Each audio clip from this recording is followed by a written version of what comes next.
L'homme qui jusque-là était déifié et que beaucoup présentaient comme immortel est finalement renversé le 16 mai 1997 par un groupe armé baptisé Alliance des forces démocratiques pour la libération du Congo, mené par un certain Laurent Désiré Kabila.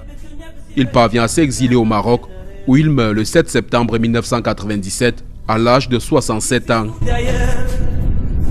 Il sera inhumé au cimetière chrétien ou européen de Rabat.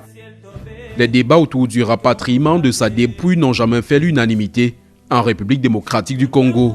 Nonobstant son passage controversé à la tête de son pays, quelques compatriotes en séjour au Maroc n'hésitent pas à visiter sa tombe. On est venu parce que c'est une curiosité pour nous de voir où est-ce qu'on l'a enterré après avoir gouverné le Congo pendant 32 ans.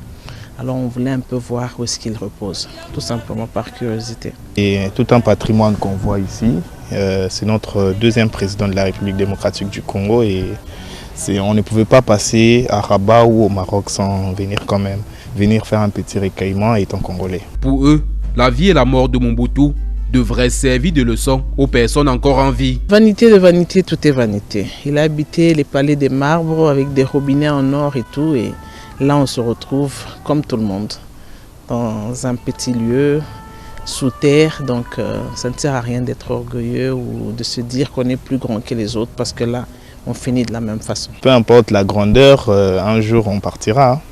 Peu importe ce qu'on est, un jour on partira et c'est beaucoup d'histoires qu'on voit là juste dans des espaces de briques, mais beaucoup d'histoires congolaises.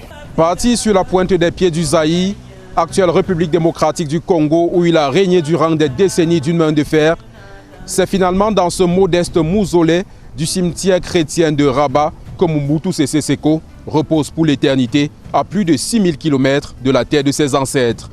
Depuis le cimetière chrétien de Rabat, nous sommes Joël Essengue et Vivien Tonfac, envoyés spéciaux Equinox Télévision.